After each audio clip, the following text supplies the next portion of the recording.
కూటమి అధికారంలోకి వచ్చిన తర్వాత తాము ప్రకటించిన సూపర్ 6 హామీలను మరిపించడానికి అన్నా క్యాంటీన్లను మొదలు పెడుతున్నారా అన్న అభిప్రాయం అయితే కలుగుతుంది. ఎందుకంటే చేస్తున్న పనికి చేసుకుంటున్న పబ్లిసిటీకి ఎక్కడా పొంతనైతే లేదు. రాష్ట్రంలో అన్నా క్యాంటీన్లు లేనప్పుడు ఎవరికీ అన్నమే లేదు అన్న విధంగా ప్రచారం అయితే నడుస్తుంది. కొందరు మీడియా వాళ్ళైతే అన్నా క్యాంటీన్లలో తినడానికి వచ్చిన వారి ముందు మైకులు పెట్టి జగన్మోహన్ రెడ్డిని తిట్టించే ప్రయత్నం చేస్తున్నారు. మంచిదే, పేద ప్రజలకు అన్నం పెట్టడం అనేది గొప్ప కార్యక్రమమే.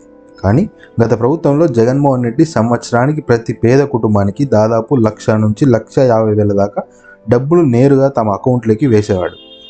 కానీ ఇప్పుడు ఒక్క పూట భోజనం పెట్టి గత ప్రభుత్వం ఏమీ చేయలేదు అన్న ప్రచారం అయితే మంచిది కాదు.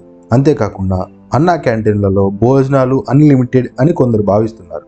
కానీ నిజానికి రాష్ట్ర వ్యాప్తంగా 100 అన్నా క్యాంటీన్లను ఓపెన్ చేశారు.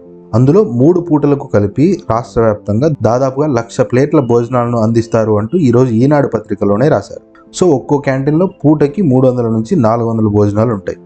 ఇప్పుడు ఈ అన్నా క్యాంటీన్లలో పేదలు మాత్రమే కాకుండా భోజనం ఇంట్లో చేసుకునే స్తోమత ఉన్నవారు కూడా 5 రూపాయలే కదా అంటూ అన్నా క్యాంటీన్లో భోజనం చేస్తున్నారు. భోజనం ఇంట్లో చేసే స్తోమత ఉన్న అన్నా క్యాంటీన్లోనే తినడం వల్ల ఒక పేదవాడికి మన వల్ల లేకుండా పోతుంది. ఎందుకంటే అది లిమిటెడ్ కాబట్టి.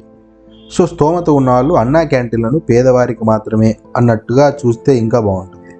అంతేకాకుండా గత ప్రభుత్వంలో అయినా ఈ ప్రభుత్వంలో అయినా పెయిడ్ ఆర్టిస్టుల వల్లే అన్ని చిక్కులు వస్తున్నాయి. గతంలో ఐపాక్ టీం చేసిన స్టంట్ల వల్ల వైఎస్ జగన్మోహన్ రెడ్డికి ఎంత డ్యామేజ్ జరిగిందో చూసాం.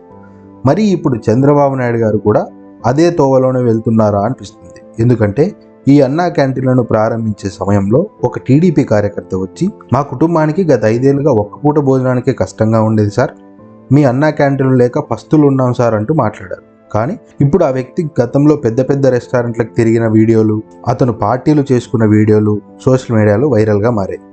ఇప్పుడు ఈ సంగతితో పెయిడ్ ఆర్టిస్టులను తీసుకొచ్చి మాట్లాడిస్తున్నారు అంటూ సోషల్ మీడియాలో ట్రోల్స్ జరుగుతున్నాయి. కాబట్టి చేసేది మంచి పని అయినప్పుడు ఎవరూ పొగడాల్సిన పని లేదు, ప్రజలకు అర్థమవుతుంది. ఇలా మాట్లాడించి ఇరుకుల్లో పడకపోవడం మంచిది. సో మొత్తానికి పేదలకు అన్నం పెట్టడం అన్నది మంచి కార్యక్రమమే.